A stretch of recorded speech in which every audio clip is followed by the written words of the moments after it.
Sup. Ryu here for the Yu-Gi-Oh! Council. Now that we had time to really, I want to say, digest the new ban list, and just basically now we can actually break it down piece by piece even more. So, welcome to Let's Talk. We have not done a Let's Talk in a while. This Let's Talk is going to be a little bit different. Things I feel like they should have hit on the ban list is pretty much what the topic is going to be. So, I still feel, looking at this new ban list, that Konami did a decent job. They tried, but there's a lot that Konami's not looking at or didn't care to look at for obvious reasons. So I think this is the perfect time to really go in depth about that. So I don't think Burning Abyss was hit enough. I don't even think Monarchs were hit enough, and I'll explain why. Instantly, most of you are probably going to say, you're an idiot. You're wrong. So you just put it in a toxic manner. It doesn't really matter. I'm actually not. Beatrice, okay, that does hurt Burning Abyss. I'm not denying that. But the real way to have hurt them, where it really, really hurts, is Dante. Because Dante is their true go-to heart of the deck. You want to rip the heart out, that's what you should have done. Monarchs still exist through extra deck Monarchs. I don't think that those two decks, are really going to be what they were last format, but I think that we're still going to see them in some shape or form. The other big thing I really want to talk about from this is a lot of people have been saying, why wasn't Pendulum Sorcerer banned and instead of Monkey Board? Well, you got to remember, a week from today, where it goes legal, everyone's going to have access to what? Pendulum Sorcerer. Pendulum Cult was hit. What are you going to look for as a replacement? Possibly Pendulum Sorcerer. I don't really think most people would even play it anymore because it's kind of pointless now to really play Pendulum Sorcerer, when it's not really usable as much. The biggest thing for the Tins is going to be Magispectre Raccoon, and even that, not that, exciting when you think about it. Kaiser Coliseum, I actually had to look up. Apparently there was a lock. Other people were saying it's because ruling confliction between Kaiser Coliseum and Monarch Storm 4th and the way that the two cards function. Does it really matter, Konami? Like, really? Really? It was still the dumbest hit of the year. Hands down. The past 5 years. It was the dumbest hit. It shouldn't have been hit. It was fine balanced card. It's just that Konami pretty much wanted to, nullify rulings. If it was for that quote-unquote soft lock, okay, I guess. But I don't really know too much about it. Ether the Heavenly Monarch. I think that's the biggest hit that we've seen out of Monarchs, to be completely fair. I think that's the one that really hurts them. Yeah, that's the one that really hurts them, because this is the card that allows you to special summon Karaz, and without getting that combo with Storm 4th, I think just the Storm 4th alone wasn't going to be enough. So I think that was the right move. I want to say it was the right move, but I think Konami's still going to have to look at Monarchs and go, what do we really need to do with if they start topping again? Believe it or not, I think they're still going to top to some shape or form because they still have a really good matchup across the board. E-Telly gets replaced by Gold Sark with Cosmotown. You could pretty much search out any Cosmo card that you wish just with that little combo there. And Cosmotown's at 3, Terraforming's at 3, and guess what else is at 3? Motherfucking Gold Sark. Thanks, Konami. Also, Lure of Darkness at 3 pretty much just sets the board up for some kind of dark deck really gaining a lot of speed. Hands down gaining speed. I'm calling it now. I think Cosmos are going to adapt. They're going to adapt quite well to the new format. I think we're going to see some sort of Cosmo deck topping. Cosmos still have Dark Planet and Lady to count on. They're not quite as powerful, but as long as they could still search out that one Dark Destroyer, and as long as Cosmotown exists at 3, they're going to be able to recycle it. So pretty much everything that they would normally do, they could still do, just not nearly as consistent or as fast. But again, it's just looping a little bit harder than they used to, because now instead of E-Telly putting it directly on the board with a little guy, you got to count more on your big guys, and those dead hands are pretty much just going to be as they were. You're not really losing too much. You just replaced the E-Telly with Gold Sarks. Cosmos are one of those decks that are very, very flexible and don't really have a quote-unquote cookie cutter, this is the way you should play the deck build. So I think Cosmos are going to adapt hands down, and they're going to be a threat. Uh, and I'll talk more about that on the the top 10 countdown. Obviously, this is more just going in depth. I really do believe Cosmotown should have went to 1. If Konami was truly out to kill Cosmos, Cosmotown to 1 would have been the proper hit. It would have slowed the goddamn deck down. I also want to say terraforming.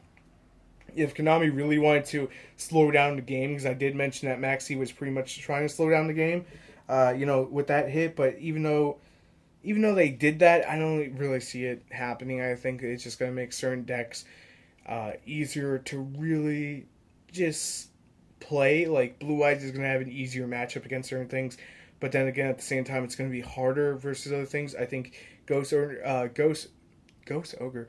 I think Winter Cherries is definitely going to be finally played. It's going to excel during this format because I'm looking about 3-4 months ahead to October, where ABC comes in and power creeps the shit out of the game all over again.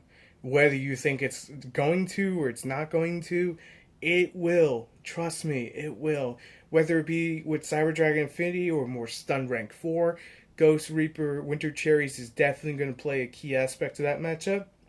I don't know how well the deck will bounce back. I think that Cyber Dragon Infinity build will probably be the more popular of all the builds, mainly because they can sort of bounce back from the Winter Cherries. Not that easy, but hey, they could still do it. It's a thing. I also think they're going to run some sort of tuner in the deck, mainly to get access to Cypher and Lord Omega. That's also something the deck could actually do, is go with something like Raiden, the Lightsworn, just go into Cypher and Lord Omega. Oh, you bad shit. Put it back. That got Emerald from the grave. Like, there's always a counter to it. You just got to work harder to get to it. I think that this format's pretty much just going to come down when all the decks are at full power. I think it's just going to mainly come down to who's got the better setup and who can outplay the other person, who had the better hand in drawing. I think that's going to be definitely a thing. Going second is going to be more crucial than going first.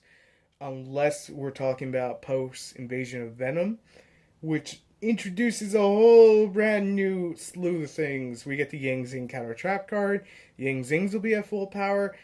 Metal Foe will technically be at full power with Yang Zings to combine, which is a hell of a grind fest deck. And I think that and ABC are definitely going to be 2 decks to watch out for. If we look even further into early next year, if we don't get a list by that time, then Deities with 3 Lord Darkness is a fucking scary ass deck. I will straight up say that. And Blue Eyes has to contend with all this. Right now, Blue Eyes is the deck to beat. A few months from now, Blue Eyes is going to be kind of still there, but not the deck to beat per se. Because Blue Eyes is at full power right now. A lot of the other decks are kind of crippled. So the other decks have to pick up their pieces, figure out where to go from here, while Blue Eyes knows where it's going, but tries to adjust itself even further for upcoming meta and, bad matches and bad hands, and tries to make it more consistent. That's a thing that, is trying to be figured out right now. If we look at the semi section, Wind Up Magician doesn't really do anything outside of helping windups. That's fine. Lore of Darkness is definitely going to have some sort of impact. I've said it before, I'll say it again. Lore at 3 makes me giddy because of the decks I play it in. I just think it's foolish that Konami put it at 3. I think 2 was the perfect number, 3's pushing it. I may be completely wrong, and obviously I would come back and say, yeah, I was completely wrong, it's balance. But I think its interactions with so many dark decks is going to raise some sort of issue. The Maxi at 2, again, kind of pointless in my eyes.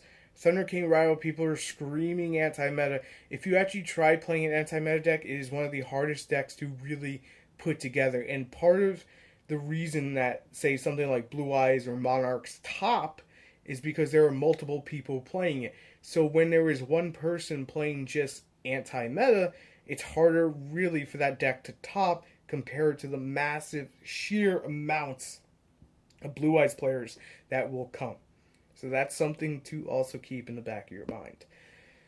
The one big thing I want to talk about is I think that Mermail Atlantean Frog or Frog Hero is definitely going to be that sleeper deck next to Yang Zing that you won't see coming, and then it'll just pop up because seriously, all it takes is 10 Goldfish and Bubble Man to make a Bahamut Shark into Tree Toad. Tree Toad tributes itself off to nullify something. The deck can also make Danklaw. Danklaw shits on everything.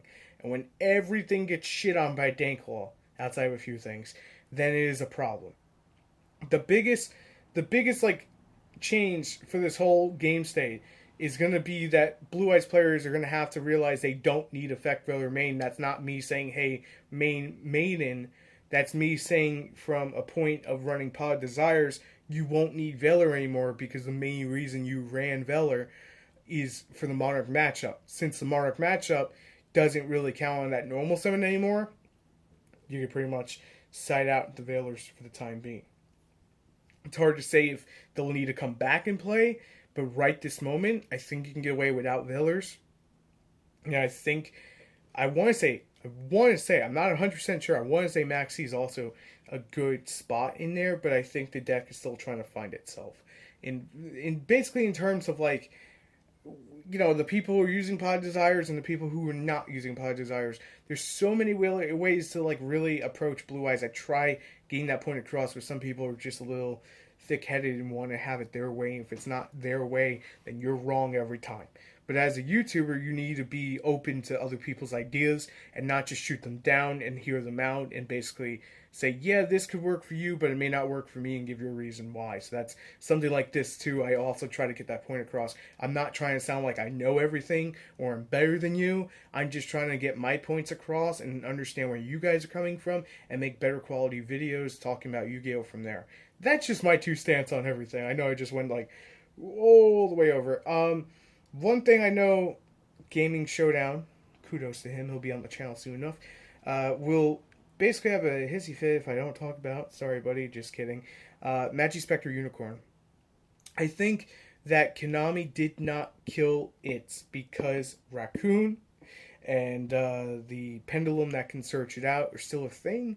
I think what it mainly hits is Metapho, which is a preemptive hit, which is kind of stupid. Because if you wanted to really hit that, you should have just hit that.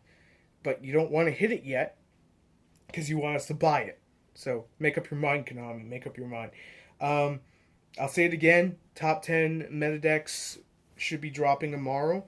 I'm not sure what Sunday's video is going to currently be, because at the time of recording Thursday night, I have no idea.